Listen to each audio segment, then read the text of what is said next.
Cinema వాళ్ళు ఎవడు చదువుకోడు, సినిమాలు ఎవడు ఉంటాడు? చదువు లేనోడు, శీలం లేనోడు, సంస్కారం లేనోడు, తాగుబోతులు, వాగుబోతులు, వదురుబోతులు, తిరుగుబోతులు వాళ్ళే కదా. ఏమైపోయారు చలనచిత్ర రంగం నుంచి ప్రతి ఒక్కళ్ళు? ఏమైపోయారు? అభిమానులు అన్న వాళ్ళు ఏమైపోయారు? ఇక్కడ తెలంగాణలో మీ అగ్ర హీరోల గురించి ఈరోజు చలనచిత్రం అన్నది ప్రతి ఒక్కళ్ళ జీవితంలో ఒక ఎంటర్టైన్మెంట్ పార్ట్. మనకి ఎన్ని కష్టాలున్నా సినిమాకి వెళ్తే కష్టాలను ఒక 3 గంటలు మర్చిపోగలుగుతాం. దానికి తోడ్పడే వాళ్ళే యాక్టర్స్, హీరోస్, హీరోయిన్స్. సో ప్రతి ఒక్కళ్ళు ఒక విశిష్టత ఉంటుంది.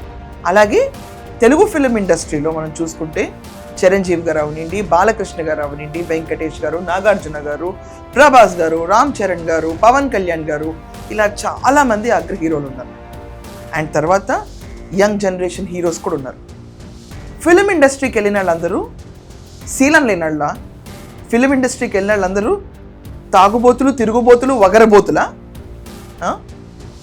ఒక్క హీరో పైన చిన్న మాట అంటేనే భరించలేని అభిమానులు ఉంటారు, నిజం. అండ్ ఇండస్ట్రీలో చాలా, అంటే నిజంగా చెప్పాలంటే యంగ్ జనరేషన్లో చూసుకుంటే రామ్ చరణ్ గారు తీసుకోండి, ఆయన ఫిల్మ్స్ ఎలా ఆడతాయో లేదో పక్కన పెడితే, నాకు ఆ విషయం గురించి I don't want to discuss, but behaviour wise చూసుకుంటే మాత్రం is two down to earth, totally grounded person. ఆఖరికి మొన్న ఆయన బీహార్ భోపాల్ ఇష్యూ పేరు చెప్పేటప్పుడు కూడా పేరు మర్చిపోతే అందరూ ట్రోల్ చేశారు. ఎర్రర్ జరగదా ప్రతి ఒక్కరికి? అలాంటి చిన్న విషయాల్లోనే ఫ్యాన్స్ రియాక్ట్ అయ్యారు. కానీ ఇక్కడ తెలంగాణ జర్నలిస్ట్ అని కూర్చుని పాశ్యం యాదగిరి లిటరలీ అనరాని మాటలు అనేసాడు. దాని గురించి ఒక్కళ్ళు స్పందించట్లా, ఒక్కళ్ళు పట్టించుకోవట్లా.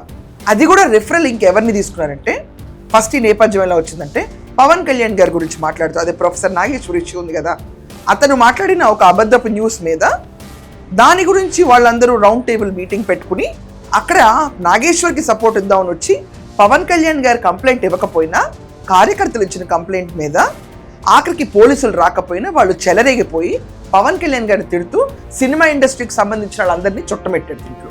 ఒకసారి ఆ వీడియో చూద్దాం. I really want to analyse this. Pavan Kalyan కు తెలంగాణ గురించి మాట్లాడే అర్హత లేదు, ప్రజాస్వామ్యం గురించి మాట్లాడే అర్హత కూడా లేదు. ఏంది చదువుకుండా ఆయన? సినిమా వాళ్ళు ఎవరు చదువుకోడు, సినిమాలు ఎవరు ఉంటాడు? చదువు లేనోడు, శీలం లేనోడు, సంస్కారం లేనోడు, తాగుబోతులు, వాగుబోతులు, వదురుబోతులు, తిరుగుబోతులు వాళ్ళే కదా. సినిమాలు ఒక్క మంచి సినిమా, దేశభక్తి సినిమా ఒకటి చూసినరా? ఒక్కటి చెప్పండి. అన్ని బూత్ సినిమాలే కదా. అట్లాంటి వాడు ఏం మాట్లాడుతున్నాడు? వాడిని ఉప ముఖ్యమంత్రి చేయడమే తప్పు. ముఖ్యమంత్రి కూడా అట్లాంటి వాడే. ఇప్పుడు ఎన్టీ రామారావు బొమ్మ పెడుతుండ్రు. ముఖ్యమంత్రి ఎవరు? ఎన్టీ రామారావు మీద దాడి చేసి ఎన్టీ రామారావు చెప్పు. మిత్రులారా, పవన్ కళ్యాణ్ కు తెలంగాణ గురించి మాట్లాడే అర్హత లేదు, ప్రజాస్వామ్యం గురించి మాట్లాడే అర్హత కూడా లేదు. ఏంది చదువుకుండా ఆయన? సినిమా వాళ్ళు ఎవరు చదువుకోడు, సినిమాలు ఎవరు ఉంటాడు? చదువు లేనోడు, శీలం లేనోడు, సంస్కారం లేనోడు, తాగుబోతులు, వాగుబోతులు, వదురుబోతులు, తిరుగుబోతులు వాళ్ళే కదా. సినిమాలు ఒక్క సో సినిమా ఇండస్ట్రీలో ఉండే వాళ్ళు ఎవరికి శీలం ఉండదు. తాగుబోతులు, వగరబోతులు, తిరుగుబోతులు వీళ్ళు ఉంటారు. ఇది సవ్యమైన స్టేట్మెంటా? చూసే నాకు మాత్రం చాలా ఒళ్ళు మండింది. సినిమానే కాదు, ఏ ఫీల్డ్లో ఉండే వాళ్ళకి వాళ్ళ రైచియస్ వే ఆఫ్ లివింగ్ ఉంటుంది. వాళ్ళు వచ్చింది సంపాదించుకోవడానికే, దాంట్లో మిగిలిన డబ్బులు ప్రజాసేవకు వాడతారు. ఇప్పుడు బాలకృష్ణ గారు ఉన్నారు, భస్మతారకం హాస్పిటల్కి ఆయన కాంట్రిబ్యూషన్ వెళ్తూ ఉంటుంది.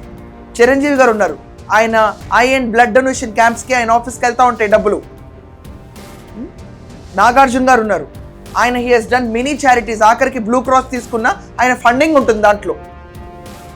ప్రతి ఒక్కళ్ళు వాళ్ళు సంపాదించే దాంట్లో ప్రజాసేవ చేస్తూ అట్ ద సేమ్ టైం వాళ్ళ క్యారెక్టర్ని వాళ్ళు అలాగే ఇంటాక్ట్ ఉంచుకుంటూ ఒక నాటకంలో వాళ్ళకి ఇచ్చిన పాత్రని పోషిస్తే వాళ్ళు రియల్ లైఫ్లో తాగుబోతులు, తిరుగుబోతులు, వగరబోతులు, శీలం లేనాళ్ళ? ఒక మనిషి ఒక పెళ్లిలో అడ్జస్ట్ అవ్వలేక రెండో పెళ్ళో మూడో పెళ్ళో చేసుకుంటే శీలం లేనాళ్ళ? డైరెక్టర్ ఇచ్చిన స్క్రిప్ట్ ప్రకారం యాక్ట్ చేసి వాళ్ళు ఇనాక్ట్ చేసి జస్ట్ జనాలకి కావాల్సిన సినిమా, ఒక డ్రామా, 3 years డ్రామా వాళ్ళ ముందుకు తీసుకొస్తే వాళ్ళు తాగుబోతులు, వగరబోతులు, శీలం లేనాళ్ళ? ఇవి ఒక journalist, reputed journalist, senior journalist అనాల్సిన మాటలా? ఫర్ దట్ మ్యాటర్ ఎవరినైనా ఏ ఫీల్డ్లో అయినా, ఇదివరకు దాకా ఉమెన్ ఫేస్ చేసేవాళ్ళు, ఇప్పుడు అందరినీ చుట్టబెట్టేసి ఈ సినిమాలకు ఎవరు వెళ్తారు? తాగుబోతులు, తిరుగుబోతులు, వగరబోతులు, శీలం లేనాళ్ళు అన్న మాట ఏకీభవిస్తారు అందరూ. ఏమైపోయినాయి హ్యూమన్ రైట్స్? పక్కన కూర్చున్న జర్నలిస్ట్ అందరూ చూస్తా కూర్చున్నారేంటి? ఇదా ప్రజాస్వామ్యం? ఇదా రైట్ టు స్పీచ్? యునానిమస్గా అందరినీ ఒకే దాటిన కట్టేయడమా? ఇదా గొప్పతనం? ఊరికే వచ్చినాయా బిరుదులు వీళ్ళందరికీ? నిజం చెప్తున్నాను, ఊరికే వచ్చినాయా? Forget about fan war. ఈరోజు ఊరికే వచ్చిందా చిరంజీవి గారికి మెగాస్టార్ అని? ఊరికే వచ్చిందా? దాని వెనక మళ్ళీ ఎన్నో ఏళ్ళ కఠిన శ్రమ లేదా? ఎంత బాలకృష్ణ గారు రామారావు గారి కొడుకైనా ఒకవేళ ఆయన ఫెయిల్ అయితే ఇండస్ట్రీ పరిపాలించగలిగాడు ఆయన. He would have been a legend. Same thing with Nagarjuna గారు. ఏఎన్ఆర్ బ్రాండ్ మ్యాప్తో బయటకు వచ్చిన పర్ఫార్మెన్స్ లేకపోతే అసలు జనాలు చూసేవాళ్ళ? వీళ్ళు కష్టపడి ఈరోజు ఆ ఫీల్డ్లో పైకి వెళ్తే వాళ్ళు పైకి వెళ్ళినందుకు ఈర్ష? ప్రతి ఒక్కళ్ళు శీలం లేనాళ్ళే ఉంటారా? ఈరోజు సినిమా ఇండస్ట్రీ అంటారు, రేపు నైట్ టైం బీపీఓస్లో వర్క్ చేసే వాళ్ళందరూ తాగుబోతులు, తిరుగుబోతులు, శీలం లేనాళ్ళు అన్న వర్డ్ కూడా అంటే అప్పుడు మండుతుందా మనకి? Just because they are celebrities వాళ్ళని పుచ్చుకొని ఏది మాట పడితే అది అనొచ్చా? ఇది రైట్ టు స్పీచా? ఇది జర్నలిజమా? దీనికి ఒక ప్రత్యేక క్లాన్ ఇవ్వాలా, మర్యాద ఇవ్వాలా? నిజం చెప్పండి. అందరినీ ఎందుకు? నువ్వు వెళ్ళిన ప్రతి ఒక్కడు ఇదే అంటే ఎవరు వెళ్తారు దాంట్లో కంటే? ఇలాగే అంటే అందరినీ కలిపి ఇలా మాట్లాడితే దాంట్లో ఉమెన్ కూడా ఉంటారు, కుదురుగా పెళ్లిళ్ళు చేసుకున్న మహిళలు ఉంటారు. ఏ సావిత్రి గారు ఇంతేనా? నేను అడుగుతున్నాను. జమున గారు ఇంతేనా? ఇప్పుడు శ్రీదేవి గారు ఇంతేనా? ఏం మాటలు మాట్లాడుతున్నారండి వీళ్ళందరూ కూర్చుని? ఒక్కళ్ళు రియాక్ట్ అవ్వరా దీని గురించి? ఒక్క ఫ్యాన్ అసోసియేషన్ కూడా రియాక్ట్ అవ్వదా? కానీ వినే నాకు మాత్రం చాలా జిగుప్సగా ఉంది. ఒక వ్యవస్థని మొత్తం శీలం లేని వ్యవస్థ అన్నట్టు బ్రాండ్ వేసి వీళ్ళు తిరుగుబోతులు, వగరబోతులు అన్న మాట అంటే నాకు చాలా పైశాచికంగా అన్న మాటలా కనిపించింది. హై హ్యాండెడ్నెస్, నన్ను ఎవరు ఏం చేస్తారులే అన్నప్పుడు ఇలాంటి మాటలు బయటకు వస్తాయి.